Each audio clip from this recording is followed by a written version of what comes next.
বন্ধুরা, তোমরা কি কখনো অনুভব করেছ যে জীবনে হঠাৎ করে কিছু পরিবর্তন হতে শুরু করে? তুমি কি বুঝতে পারছো না? কিছু লক্ষণ যা বারবার আসতে থাকে, কিন্তু তুমি সেগুলো উপেক্ষা করো। এক অদ্ভুত শান্তি, এক অজানা টান, এক অনুভূতি যা কথার সাথে তাল মিলিয়ে চলে। যদি তোমার সাথে এমনটা ঘটে, তাহলে থামো।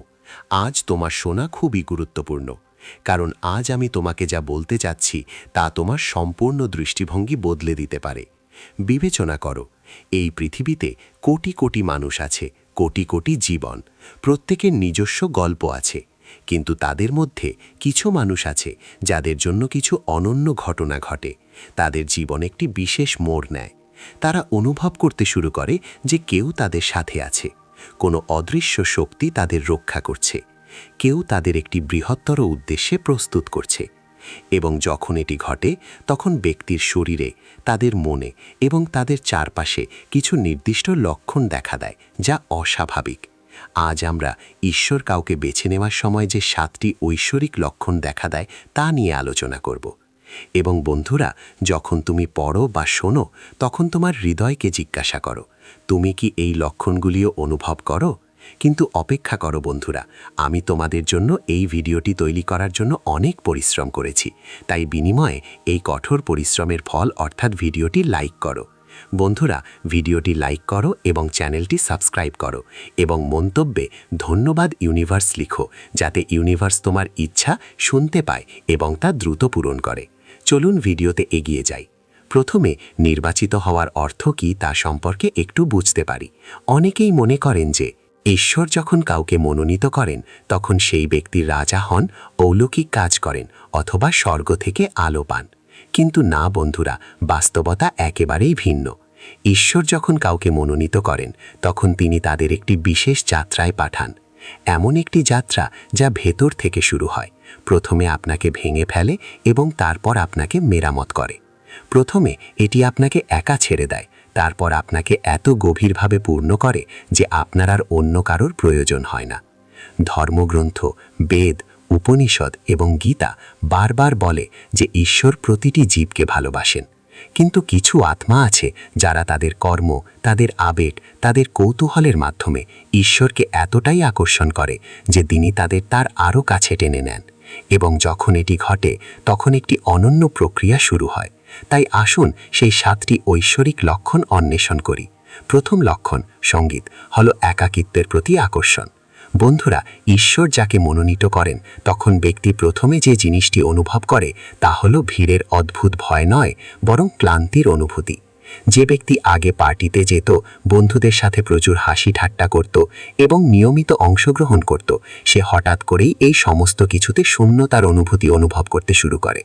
একা বসে, শান্ত জায়গায় এবং প্রকৃতির কাছাকাছি থাকার মাধ্যমে তাদের মন আরও বেশি শান্তি পায়। লোকেরা বলে, তোমার কি হয়েছে, তুমি আগের মতো নেই, এবং ব্যক্তি নিজেই বুঝতে পারে না যে এই পরিবর্তন কেন ঘটছে। কিন্তু বাস্তবে এই পরিবর্তন ঈশ্বরের কাছ থেকে আসে। যখন ঈশ্বর কারো সাথে কথা বলতে চান, তখন তিনি প্রথমে তাদের শব্দ থেকে সরিয়ে দেন। উদাহরণস্বরূপ, যদি আপনি ফোনে কারো সাথে কথা বলতে চান এবং আপনার চারপাশে প্রচুর শব্দ থাকে, তাহলে আপনি তাদের একটি শান্ত জায়গায় যেতে বলেন। ঈশ্বরও একই কাজ করেন।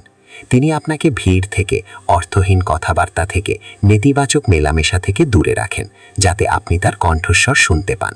এবং এই একাকিত্ব কেবল বাহ্যিক নয়, এটি অভ্যন্তরীণও। আপনার চিন্তাভাবনা শান্ত হতে শুরু করে, আপনার মনের গতি কমে যায় এবং সেই নীরবতার মধ্যে কখনো কখনো আপনি এক অদ্ভুত শান্তির অনুভূতি খুঁজে পান, যা আপনি কাউকে ব্যাখ্যা করতে পারবেন না। আরেকটি লক্ষণ হলো স্বপ্নের পরিবর্তন। এটি একটি অত্যন্ত গুরুত্বপূর্ণ লক্ষণ এবং খুব কম লোকই এটি বুঝতে পারে। ঈশ্বর যখন কাউকে বেছে নেন, তখন সেই ব্যক্তির স্বপ্নে উল্লেখযোগ্য পরিবর্তন আসে। তারা স্পষ্ট স্বপ্ন দেখতে শুরু করে, যা তারা সকালে ঘুম থেকে ওঠার পরেও মনে রাখে। কখনো কখনো তারা নিজেদেরকে একটি মন্দিরে, আলোর কাছে অথবা তাদের সাথে কথা বলা কোনো ঐশ্বরিক ব্যক্তিত্বকে খুঁজে পায়। কখনো কখনো তারা তাদের স্বপ্নে উড়ে যায়। কখনো কখনো তারা এমন একটি অজানা জায়গায় থাকে যা এখনও পরিচিত বলে মনে হয়। প্রাচীনকালে ঋষিরা লিখেছিলেন যে ঈশ্বর স্বপ্নের মাধ্যমেও তার বার্তা পৌঁছে দেন, কারণ ঘুমের সময় একজন ব্যক্তির অহংকার, বুদ্ধি এবং যুক্তি কিছুটা শান্ত হয় এবং তারপর ঈশ্বর সরাসরি তাদের আত্মার সাথে কথা বলতে পারেন। তাই যদি তোমার স্বপ্ন হঠাৎ করে অত্যন্ত গভীর গভীর এবং প্রাণবন্ত হয়ে ওঠে। যদি তুমি তোমার স্বপ্নে এমন কিছু দেখতে পাও যা তোমাকে হৃদয়ে নাড়া দেয়, তাহলে তা উপেক্ষা করো না। তৃতীয় লক্ষণ হলো একের পর এক কাকতালীয় ঘটনা। বন্ধুরা, ইংরেজিতে একে বলা হয় সিনক্রোনাসিটি। আর যখন ঈশ্বর কাউকে বেছে নেন, তখন তাদের জীবনে এক অদ্ভুত কাকতালীয় ঘটনা শুরু হয়। আপনি কারো কথা ভাবছেন এবং হঠাৎ তারা ফোন করেন। আপনি একটি সমস্যার মধ্যে আটকে আছেন এবং কেউ আপনাকে জিজ্ঞাসা না করেই সমাধান নিয়ে আসে। আপনি একটি বই তুলেন এবং যে পৃষ্ঠাটি খোলে তাতে ঠিক যা জানতে চেয়েছিলেন তা লেখা থাকে। এই কাকতালীয় ঘটনাগুলি এত ঘন ঘন ঘটে যে আপনি নিজেকে বলতে শুরু করেন, এটা খুবই অদ্ভুত। কিন্তু এটা অদ্ভুত নয়, এটা একটা লক্ষণ। ঈশ্বর আপনাকে বলছেন যে তিনি আপনার জীবনে সক্রিয়। তিনি আপনার প্রতিটি প্রয়োজন প্রত্যাশা করছেন। তিনি আপনার পথে প্রয়োজনীয় জিনিসগুলি স্থাপন করছেন। একজন বৃদ্ধ সাধু একবার বলেছিলেন যে ঈশ্বর যখন কারো প্রতি সদয় হন, তখন তিনি তাদের জীবনে ঐশ্বরিক দুর্ঘটনা নিয়ে আসেন। অর্থাৎ যে ঘটনাগুলি কাকতালীয় বলে মনে হয়, তা আসলে একটি সুপরিকল্পিত পরিকল্পনার অংশ। চতুর্থ লক্ষণ হল ভেতর থেকে আসা একটি কণ্ঠস্বর। এটি সম্ভবত সবচেয়ে শক্তিশালী লক্ষণ। ঈশ্বর যখন কাউকে মনোনীত করেন, তখন সেই ব্যক্তি ভেতর থেকে একটি কণ্ঠস্বর শুনতে শুরু করেন। এটি কান দিয়ে শোনা যায় না, এটি মন থেকেও আসে না, এটি গভীর কোথাও থেকে আসে। এটিকে আত্মার কণ্ঠস্বর বলা হয়। এই কণ্ঠস্বর আপনাকে বলে দেয় কোনটা সঠিক এবং কোনটা ভুল। যখন আপনি কিছু ভুল করতে যাচ্ছেন, তখন এই কণ্ঠস্বর আপনাকে থামিয়ে দেয়। যখন আপনি সমস্যায় পড়েন, তখন এই কণ্ঠস্বর আপনাকে পথ দেখায়। যখন আপনি একা বসে থাকেন, এই কণ্ঠস্বর আপনার সাথে কথা বলে। অনেকেই এই কণ্ঠস্বর শুনতে পান, কিন্তু তা উপেক্ষা করেন। তারা তাদের নিজস্ব বুদ্ধি এবং অন্যদের পরামর্শের উপর নির্ভর করেন। কিন্তু যারা এই অন্তরের কণ্ঠস্বরকে বিশ্বাস করতে শেখেন, তারা কখনো ভুল পথে যান না, কারণ এই কণ্ঠস্বর ঈশ্বরের। গীতায় ভগবান কৃষ্ণ বলেছেন যে তিনি সকল প্রাণীর হৃদয়ে বাস করেন। তাই আপনি ভেতর থেকে যে কণ্ঠস্বর শুনতে পান, তা অন্য কারোর নয়। পঞ্চম চিহ্ন হল সমস্যার ধারাবাহিকতা, এবং এখানেই অনেকে বিভ্রান্ত হন। তারা মনে করেন যে ঈশ্বর যদি বেছে নেন, তাহলে জীবন সহজ হবে। কিন্তু বন্ধুরা, সত্যটি বিপরীত। ঈশ্বর যখন কাউকে মনোনীত করেন, তখন তিনি প্রথমে তাদের পরিমার্জন করেন, এবং এই পরিমার্জন প্রক্রিয়াটি কঠিন। যেমন সোনাকে আগুনে পরিশোধিত করে বিশুদ্ধ করা হয়, তেমনি ঈশ্বর যাকে মনোনীত করেন তাকেও সমস্যার আগুনে নিক্ষেপ করা হয়। আপনি লক্ষ্য করবেন যে এই সময়ে একের পর এক সমস্যা দেখা দেয়। সম্পর্ক ভেঙে যায়, কাজে বাধা আসে, স্বাস্থ্য সমস্যা দেখা দেয়, অর্থ দুষ্প্রাপ্য হয়ে ওঠে, এবং এই সমস্ত কিছুর মধ্যে একটি অদ্ভুত ঘটনা ঘটে। সেই ব্যক্তি ভেঙে পড়ে না, হাল ছাড়ে না। সে জানে না কেন, তবে তার মধ্যে একটি শক্তি আছে যা তাকে ধরে রাখে। এই শক্তি বাইরে থেকে আসে না, এটি সেই নির্বাচিত ব্যক্তির মধ্যেই সঞ্চারিত হয়। প্রতিটি অসুবিধার পরে সেই ব্যক্তি আগের চেয়ে আরও শক্তিশালী হয়ে ওঠে, আগের চেয়ে শান্ত, জ্ঞানী, আগের চেয়ে আরও সহানুভূতিশীল। যদি তুমি এখন তোমার জীবনে অনেক সমস্যার সম্মুখীন হও, আর তবুও তুমি অধ্যবসায়ী থাকো, যদি তুমি বারবার পড়ে যাও এবং উঠে দাঁড়াও, যদি তোমার সাহস না ভাঙে, তাহলে এটা প্রমাণ যে ঈশ্বর তোমার ভেতরে আছেন। ষষ্ঠ লক্ষণ হল অন্যদের প্রতি গভীর করুণার জাগরণ। ঈশ্বর যখন কাউকে মনোনীত করেন, তখন সেই ব্যক্তির হৃদয় গলে যায়। তারা অন্যদের যন্ত্রণা অনুভব করতে শুরু করে। ক্ষুধার্ত শিশুকে দেখে তাদের চোখ অশ্রুতে ভরে যায়। একজন অসহায় বৃদ্ধ ব্যক্তিকে দেখে তাদের হৃদয় যন্ত্রণায় ভরে যায়। যন্ত্রণায় থাকা প্রাণীকে দেখে তাদের অস্থির করে তোলে। হয়তো তারা আগে এমন ছিল না, হয়তো তারাও নিজেদের জীবন নিয়ে এত ব্যস্ত ছিল যে তারা অন্যদের যত্ন করত না। কিন্তু এখন কিছু বদলে গেছে। এখন তাদের মধ্যে এমন একটি ভালোবাসা জাগ্রত হয়েছে যা তাদের প্রিয়জনদের মধ্যে সীমাবদ্ধ নয়। এই ভালোবাসা সকলের জন্য, এমনকি অপরিচিতদের জন্য, এবং এই ভালোবাসা ঐশ্বরিক ভালোবাসা। ভগবদ্গীতা বলে যে যে ব্যক্তি নিজেকে সকল প্রাণীর মধ্যে এবং সকল প্রাণীকে নিজের মধ্যে দেখে, সে প্রকৃত জ্ঞানী। যখন কারোর মধ্যে এই করুণা জাগ্রত হয়, তখন বুঝুন যে সেই ব্যক্তি দেবত্বের দিকে এগিয়ে যাচ্ছে। ঈশ্বর তাদের হৃদয়ে তার বাসস্থান তৈরি করছেন। আর এই করুণার সাথে সাথে আরেকটি জিনিস আসে, সেই ব্যক্তি ক্ষমা করতে শেখে। এমনকি যারা তাদের আঘাত করেছে, তাদের প্রতি তাদের হৃদয়ের তিক্ততাও কমতে শুরু করে। তারা বুঝতে শুরু করে যে প্রতিটি ব্যক্তি তাদের নিজস্ব উপায়ে সংগ্রাম করছে, প্রতিটি ব্যক্তি তাদের নিজস্ব সীমাবদ্ধতার মধ্যে বাস করে, এবং এই বোধগম্যতা, ক্ষমার এই অনুভূতি একটি অত্যন্ত উচ্চ আধ্যাত্মিক অবস্থার লক্ষণ। সপ্তম এবং সবচেয়ে গুরুত্বপূর্ণ লক্ষণ হল একটি ব্যাখ্যাতীত আনন্দের অভিজ্ঞতা। বন্ধুরা, এটি বোঝা একটু কঠিন, কিন্তু যারা এটি অনুভব করে তারা তাৎক্ষণিকভাবে তা চিনতে পারে। এই আনন্দ কোনো কিছু থেকে আসে না, অর্থ থেকে নয়, সাফল্য থেকে নয়, কোনো সম্পর্ক থেকে নয়। এটি কেবল ঘটে। আপনি সকালে ঘুম থেকে উঠে কোনো কারণ ছাড়াই ভালো বোধ করেন। আপনি একটি গাছ দেখেন এবং আপনার হৃদয় আনন্দে ভরে ওঠে। আপনি আকাশের দিকে তাকান এবং আপনার চোখে জল আসে, কিন্তু দুঃখ থেকে নয়, বরং গভীর কৃতজ্ঞতা থেকে। এটি সেই আনন্দ যাকে ঋষিরা পরমানন্দ বলেছেন। এটি সেই অবস্থা যখন আত্মা তার উৎসের দিকে তাকায়, যখন গভীর অনুভূতি হয় যে সব কিছু ঠিক আছে, যখন নিশ্চিত থাকে যে কেউ এর যত্ন নিচ্ছে, যখন মন বুঝতে পারে যে এই জীবন একটি আশীর্বাদ এবং এই আনন্দ স্থায়ী। এটি কোনো খেলাধুলার মুহূর্তের আনন্দ নয়, যা কিছুক্ষণ পরে ম্লান হয়ে যায়।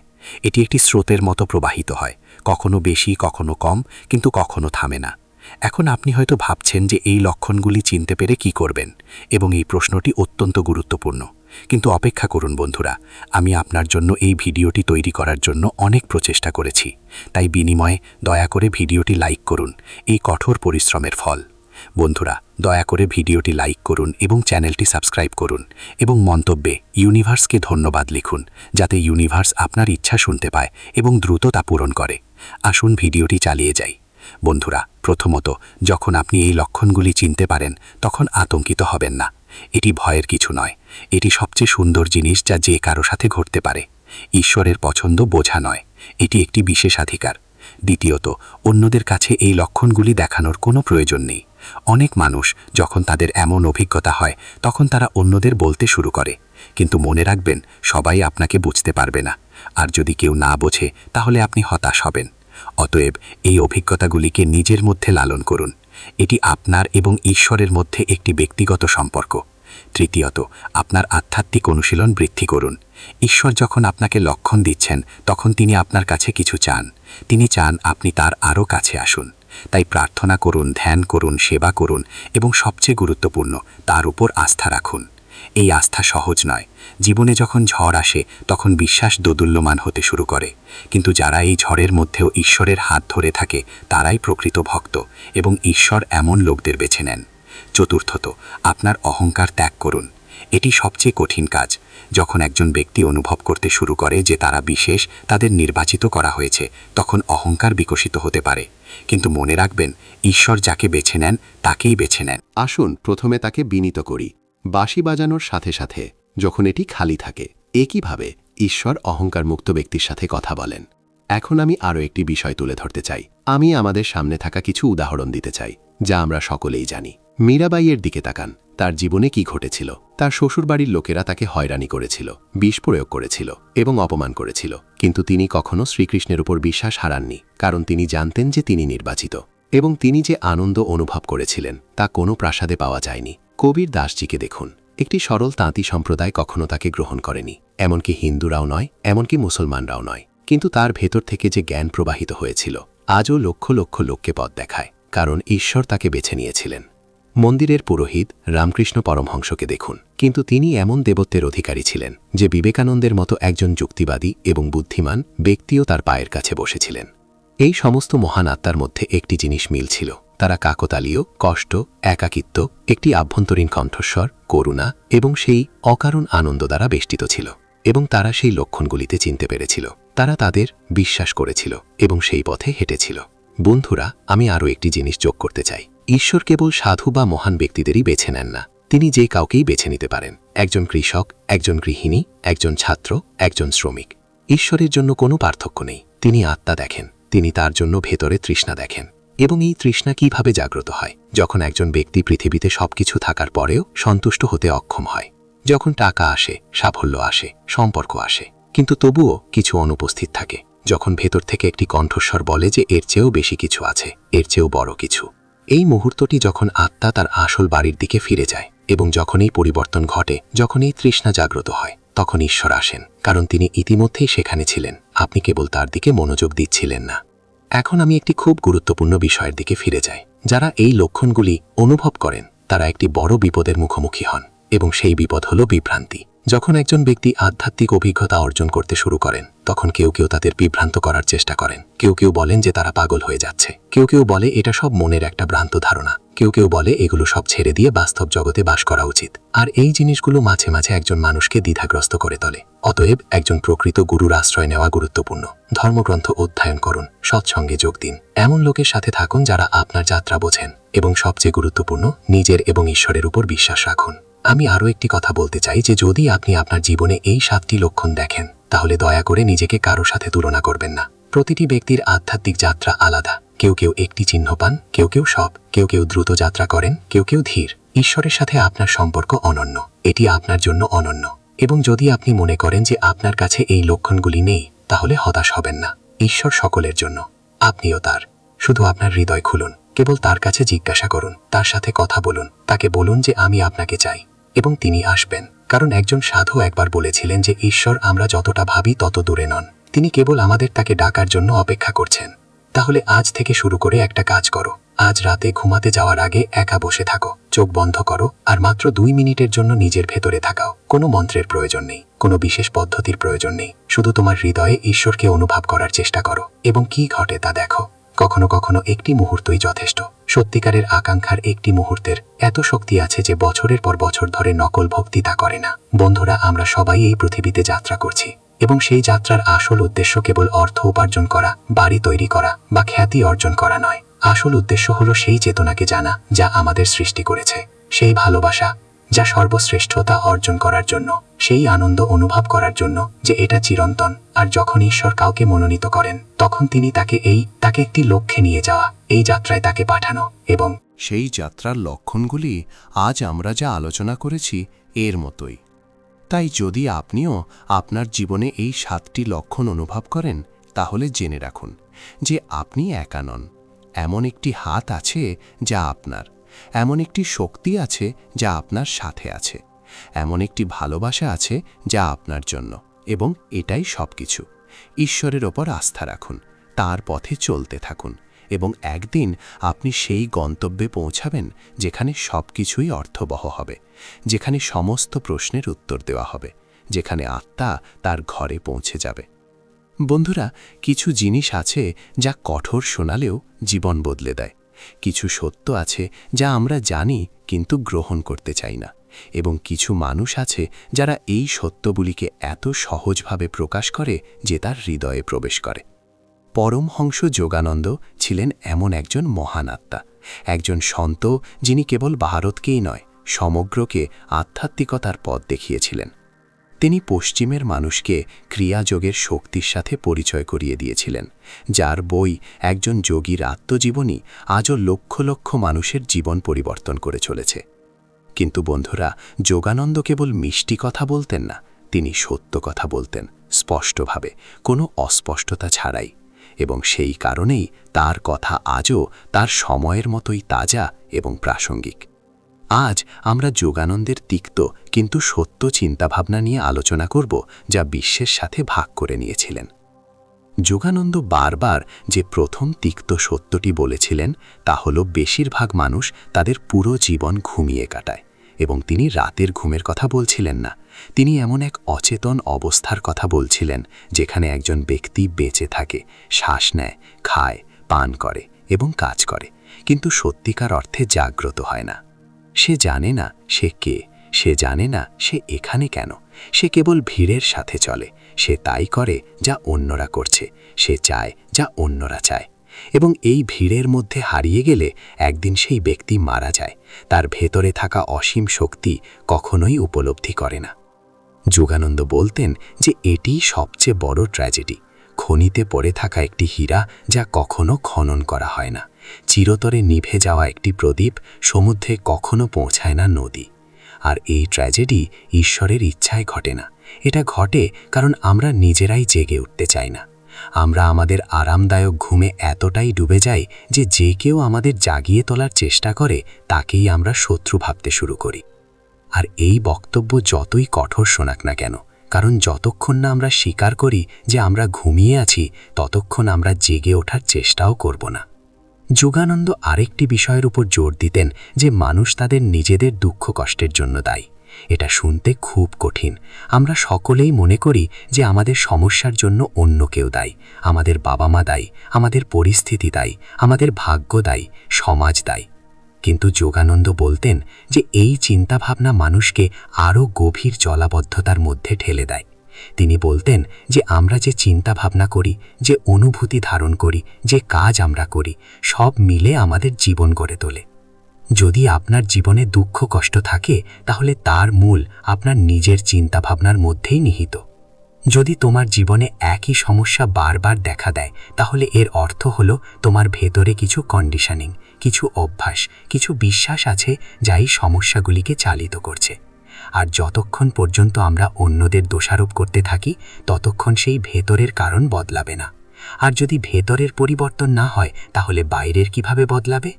এই কথা শুনে অনেকেই হয়তো রেগে যেতে পারেন। তারা হয়তো বলতে পারেন যে আমাদের সাথে যা ঘটেছে তা আমাদের দোষ ছিল না, এবং সম্ভবত এটাই ঠিক।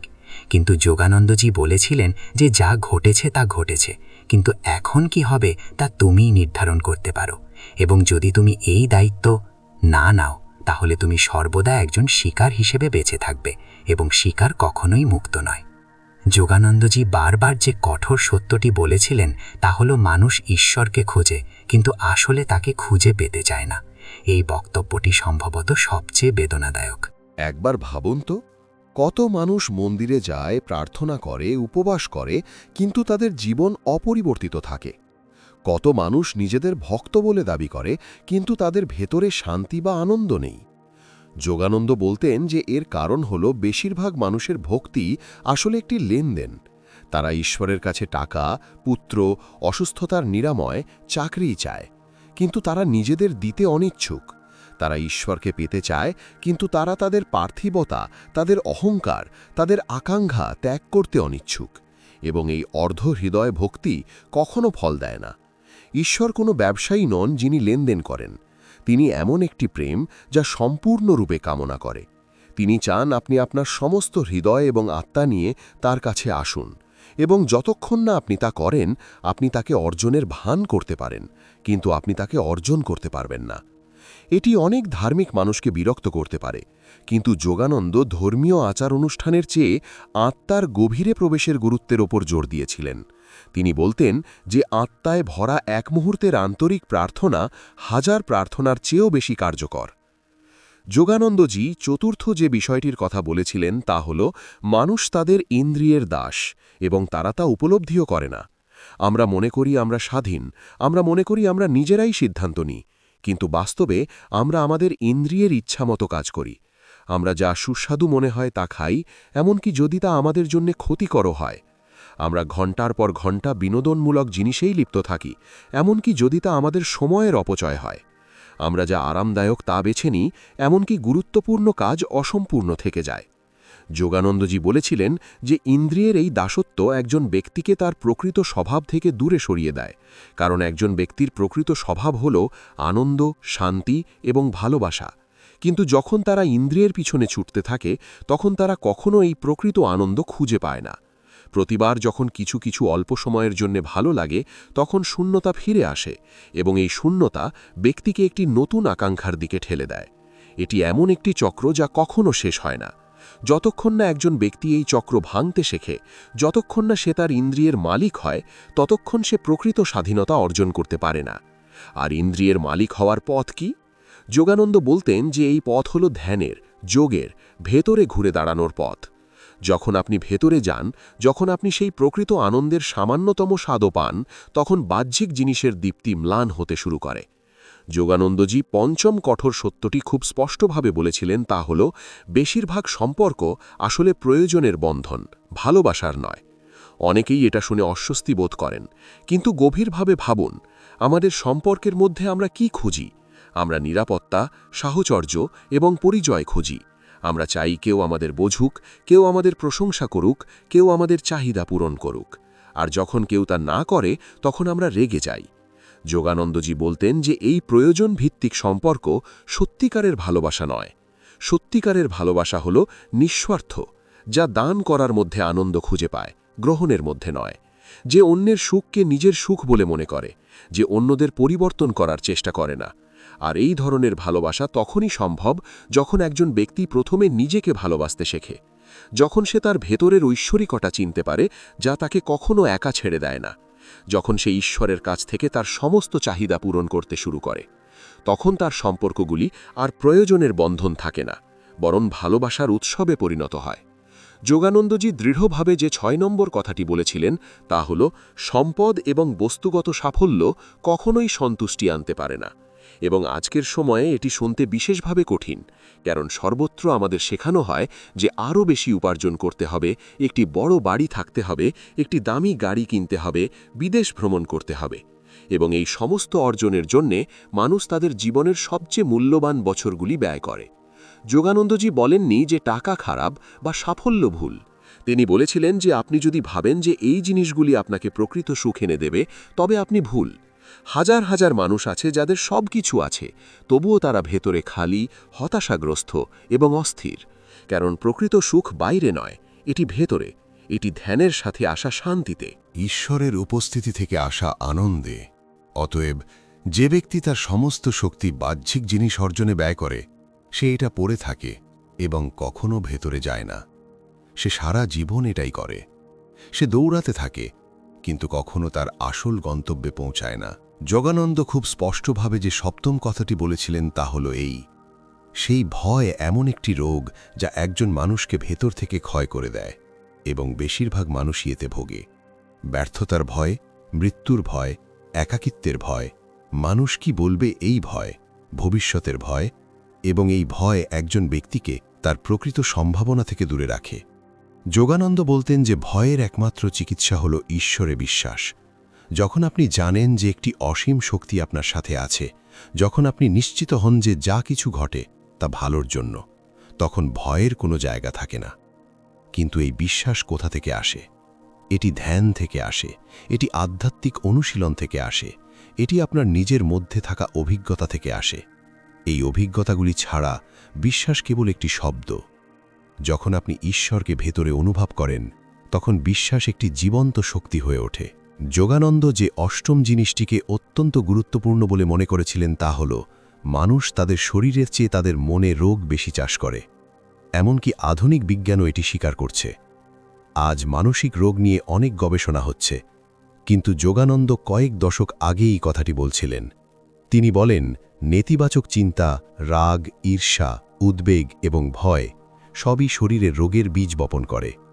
যখন নেতিবাচকতা দীর্ঘ সময় ধরে মনের মধ্যে থাকে, নেতিবাচক চিন্তাভাবনা যদি স্থায়ী হয়, তাহলে তারা শরীরকে দুর্বল করে দেয়, এবং সেই কারণেই শুধুমাত্র ওষুধ দিয়ে চিকিৎসা অসম্পূর্ণ থাকে। মন সুস্থ না হলে শরীর কখনোই সম্পূর্ণ সুস্থ হবে না। যোগানন্দ ক্রিয়াযোগ এবং ধ্যানকে সবচেয়ে শক্তিশালী ওষুধ বলে মনে করতেন। তিনি বলেছিলেন যে যখন একজন ব্যক্তি তার মনকে শান্ত করতে এবং ইতিবাচক শক্তি দিয়ে পূর্ণ করতে শেখে, তখন তার শরীর নিজেকে সুস্থ করতে শুরু করে। এটি জাদু নয়, এটি একটি বৈজ্ঞানিক সত্য। যোগানন্দ বারবার যে নবম তিক্ত সত্যের উপর জোর দিয়েছিলেন তা হল, খারাপ সঙ্গ একটি ধীর বিষ, এবং এটি একটি গভীর সত্য। আমরা সকলেই জানি যে মেলামেশার প্রভাব রয়েছে, কিন্তু আমাদের পুরনো অভ্যাস এবং দুর্বলতার কারণে আমরা এমন লোকদের সাথে সংযুক্ত থাকি যারা আমাদের টেনে নিয়ে যায়। যোগানন্দ বলতেন যে একজন মানুষ চুম্বকের মতো। আপনি যাদের সাথে আপনার চারপাশে থাকেন তাদের মতোই শক্তি আকর্ষণ করেন। যদি তুমি নিজেকে নেতিবাচক, অভিযোগকারী, ঈর্ষান্বিত এবং অলস মানুষদের সাথে ঘিরে রাখো, তুমি যতই চেষ্টা করো তবুও তারা তোমাকে প্রভাবিত করবে। সেই জন্যই তিনি সর্বদা সৎসঙ্গের উপর জোর দিতেন। যারা তোমাকে উন্নত করে, তোমার আত্মাকে জাগ্রত করে, যারা তোমাকে সত্যের দিকে পরিচালিত করে, তাদের সাথে থাকো। যদি এমন মানুষ তোমার আশেপাশে না থাকে, তাহলে মহান সাধুর বই পড়ো। তাদের চিন্তার সঙ্গ সবচেয়ে খারাপ সঙ্গকেও মুছে ফেলতে পারে। যোগানন্দ যে দশম এবং সম্ভবত সবচেয়ে মর্মস্পর্শী কথাটি বলেছিলেন তা হল, মৃত্যুকে ভয় করা বন্ধ করা। কারণ যারা মৃত্যুকে ভয় পায় তারা জীবন যাপন করতে ভুলে যায়। আমরা সবাই জানি যে আমরা একদিন মারা যাব, কিন্তু আমরা যতটা সম্ভব এই সত্যকে দমন করি। আমরা এটি নিয়ে ভাবতে চাই না, আমরা এটি নিয়ে কথা বলতে চাই না। কিন্তু যোগানন্দ বলতেন যে মৃত্যুকে মেনে নেওয়ার মাধ্যমেই আমরা জীবনের প্রকৃত মূল্য বুঝতে পারি। যখন তুমি জানো যে এই সময় সীমিত, তখন তুমি অকেজো জিনিসগুলিতে সময় নষ্ট করো না। তারপর তুমি এমন জিনিসগুলিতে ব্যস্ত হও যা সত্যিই গুরুত্বপূর্ণ। তারপর তুমি সম্পর্কগুলিকে সময় দাও। তারপর তুমি ঈশ্বরকে খুঁজে পাও। তারপর তুমি তোমার আত্মার কণ্ঠস্বর শুনতে পাও। আর মৃত্যু সম্পর্কে তার আরও একটি মহান সত্য ছিল। তিনি বলতেন, যারা ধ্যানের গভীরে প্রবেশ করে তারা তাদের আত্মাকে খুঁজে পায়। যারা এটা জানে তারা মৃত্যুকে ভয় পায় না, কারণ তারা জানে যে আত্মা কখনো মরে না। দেহ মরে যায়, কিন্তু ভেতরে যা আছে তা অমর, এবং এই জ্ঞান, এই অভিজ্ঞতা একজন ব্যক্তিকে এমন এক নির্ভীকতা দেয় যা অন্য কিছু থেকে পাওয়া যায় না। যোগানন্দজি অত্যন্ত দৃঢ়তার সাথে আরেকটি কথা বলতেন যা খুব কম লোকই শুনতে চায়। তিনি বলতেন, তোমার সবচেয়ে বড় শত্রু হলো তোমার নিজের অভ্যাস। আমরা বাইরের শত্রুকে খুঁজি, আমরা মনে করি আমাদের ব্যর্থতার জন্য অন্য কেউ দায়ী। হ্যাঁ, কিন্তু বাস্তবে আমাদের যেসব অভ্যাস আমরা পরিবর্তন করতে চাই না, যা আমাদের সান্ত্বনা দেয় কিন্তু এগিয়ে যেতে দেয় না, সেগুলোই আমাদের সবচেয়ে বড় শত্রু। দেরি করে ঘুমানো, সময় নষ্ট করা, নেতিবাচক চিন্তাভাবনা, গড়িমসি, অভিযোগ করা, এগুলো সবই এমন অভ্যাস যা একজন ব্যক্তিকে তার প্রকৃত সম্ভাবনা থেকে দূরে রাখে। আর এগুলো পরিবর্তন করার জন্য কেবল ইচ্ছাশক্তিই যথেষ্ট নয়, এর জন্য সাধনা প্রয়োজন, অনুশীলন প্রয়োজন, অবিরাম সচেতনতা প্রয়োজন। যোগানন্দজি বলতেন যে প্রতিটি খারাপ অভ্যাস একটি ভালো অভ্যাস দ্বারা কাটিয়ে ওঠা যায়। অন্ধকার দিয়ে অন্ধকার দূর হয় না, আলো আসে। একইভাবে খারাপ অভ্যাসকে বারবার তিরস্কার এবং অভিশাপ দিও না, কেবল একটি ভালো অভ্যাস দিয়ে কি প্রতিস্থাপন করো। যোগানন্দ আরেকটি মহান সত্যের উপর জোর দিয়েছিলেন যে অহং হল সবচেয়ে বড় পর্দা যা ব্যক্তিকে ঐশ্বরিক থেকে পৃথক করে, এবং এই অহং কেবল অহংকার নয়, এই অহং হল এই অনুভূতি যে আমি পৃথক, আমি এই দেহ, আমি এই নাম, আমি এই অবস্থান, আমি এই পরিচয়। যতক্ষণ এই অহংকার বিদ্যমান ততক্ষণ কেউ ঐশ্বরিকের সাথে একত্ব অনুভব করতে পারে না, এবং এই অহংকার ত্যাগ করা খুব কঠিন, কারণ এটি আমাদের পরিচয়ের মতো মনে হয়। আমরা ভয় পাই যে এটি চলে গেলে আমাদের মধ্যে কি থাকবে। কিন্তু যোগানন্দ বলতেন যে যখন অহংকার ত্যাগ করা হয় তখন আমরা বুঝতে পারি যে আমরা এর চেয়ে অনেক বেশি। আমরা কেবল এই শরীর বা এই নাম নই, আমরা সব কিছুর মধ্যে থাকা অসীম চেতনার অংশ, এবং একবার এটি অনুভব করা গেলে জীবন সম্পূর্ণরূপে পরিবর্তিত হয়। যোগানন্দজির আরেকটি বিষয় রয়েছে যা আজকের সময় বোঝার জন্য গভীর এবং গুরুত্বপূর্ণ। হ্যাঁ, কিন্তু বাস্তবে আমাদের যেসব অভ্যাস আমরা পরিবর্তন করতে চাই না, যা আমাদের সান্ত্বনা দেয় কিন্তু এগিয়ে যেতে দেয় না, সেগুলোই আমাদের সবচেয়ে বড় শত্রু। দেরি করে ঘুমানো, সময় নষ্ট করা, নেতিবাচক চিন্তাভাবনা, গড়িমসি, অভিযোগ করা, এগুলো সবই এমন অভ্যাস যা একজন ব্যক্তিকে তার প্রকৃত সম্ভাবনা থেকে দূরে রাখে। আর এগুলো পরিবর্তন করার জন্য কেবল ইচ্ছাশক্তিই যথেষ্ট নয়, এর জন্য সাধনা প্রয়োজন, অনুশীলন প্রয়োজন, অবিরাম সচেতনতা প্রয়োজন। যোগানন্দজি বলতেন যে প্রতিটি খারাপ অভ্যাস একটি ভালো অভ্যাস দ্বারা কাটিয়ে ওঠা যায়। অন্ধকার দিয়ে অন্ধকার দূর হয় না, আলো আসে। একইভাবে খারাপ অভ্যাসকে বারবার তিরস্কার এবং অভিশাপ দিও না, কেবল একটি ভালো অভ্যাস দিয়ে কি প্রতিস্থাপন করো। যোগানন্দ আরেকটি মহান সত্যের উপর জোর দিয়েছিলেন যে অহং হল সবচেয়ে বড় পর্দা যা ব্যক্তিকে ঐশ্বরিক থেকে পৃথক করে, এবং এই অহং কেবল অহংকার নয়, এই অহং হল এই অনুভূতি যে আমি পৃথক, আমি এই দেহ, আমি এই নাম, আমি এই অবস্থান, আমি এই পরিচয়। যতক্ষণ এই অহংকার বিদ্যমান ততক্ষণ কেউ ঐশ্বরিকের সাথে একত্ব অনুভব করতে পারে না, এবং এই অহংকার ত্যাগ করা খুব কঠিন, কারণ এটি আমাদের পরিচয়ের মতো মনে হয়। আমরা ভয় পাই যে এটি চলে গেলে আমাদের মধ্যে কি থাকবে। কিন্তু যোগানন্দ বলতেন যে যখন অহংকার ত্যাগ করা হয় তখন আমরা বুঝতে পারি যে আমরা এর চেয়ে অনেক বেশি। আমরা কেবল এই শরীর বা এই নাম নই, আমরা সব কিছুর মধ্যে থাকা অসীম চেতনার অংশ, এবং একবার এটি অনুভব করা গেলে জীবন সম্পূর্ণরূপে পরিবর্তিত হয়। যোগানন্দজির আরেকটি বিষয় রয়েছে যা আজকের সময় বোঝার জন্য গভীর এবং গুরুত্বপূর্ণ। তিনি বলতেন যে বাহ্যিক ধর্ম এবং প্রকৃত আধ্যাত্মিকতার মধ্যে বিশাল পার্থক্য রয়েছে। অনেক মানুষ ধার্মিক কিন্তু আধ্যাত্মিক নয়। তারা আচার অনুষ্ঠান পালন করে, মন্দিরে যায়, উপাসনা করে, কিন্তু গভীরে তারা একই থাকে। তাদের আচরণ, তাদের সম্পর্ক বা তাদের চিন্তাভাবনায় কোনো পরিবর্তন হয় না। যোগানন্দজি বলতেন যে প্রকৃত ধর্ম হল সেই ধর্ম যা আপনাকে ভেতর থেকে রূপান্তরিত করে, আপনাকে আরও প্রেমময়, আরও শান্তিপূর্ণ, আরও করুণাময় এবং আরও সচেতন করে তোলে। যদি আপনার উপাসনা, আপনার সঙ্গীত এবং আপনার প্রার্থনা আপনাকে এই রকম না করে, তাহলে কিছু একটার অভাব আছে, এবং এই অভাব বাহ্যিক নয়, বরং অভ্যন্তরীণ। তিনি আরও বলেছিলেন যে ঈশ্বর কোনো একটি ধর্মের নন, তিনি সকলের, এবং যে কেউ অন্য ধর্মকে অবজ্ঞা করে সে প্রকৃতপক্ষে ঈশ্বরকে জানে না, কারণ যারা ঈশ্বরকে জানে তারা সকলের মধ্যে তাকে দেখতে পায়। যোগানন্দজির একটি ধারণা আছে যা সর্বদা আমাকে গভীরভাবে স্পর্শ করে। তিনি বলতেন যে এই পৃথিবীতে সত্যিকারের সুখী মানুষ খুব কম, এবং এর কারণ এই নয় যে ঈশ্বর সবাইকে সুখ দেননি। এর কারণ হল আমরা ভুল জায়গায় সুখ খুঁজছি। আমরা বাইরে এটি খুঁজছি, যখন এটি ইতিমধ্যেই আমাদের মধ্যে বিদ্যমান। আর যতক্ষণ না আমরা এটা বুঝতে পারি, যতক্ষণ না আমরা বাইরের দিকে তাড়া করতে থাকি, ততক্ষণ আমরা সেই ভেতরের সুখ খুঁজে পাব না। জীবনের সবচেয়ে বড় বিড়ম্বনা হল আমরা যা খুঁজছি তা হল নিজেদের, এবং যতক্ষণ না আমরা এটি বুঝতে পারি ততক্ষণ আমরা ঘুরে বেড়াতে থাকি। বন্ধুরা, যোগানন্দের সমস্ত কথা তিক্ত, কিন্তু প্রতিটি কথার মধ্যেই একটি মহান করুণা রয়েছে। এমন একটি করুণা যা আমাদের ঘুম থেকে জাগিয়ে তুলতে চায়।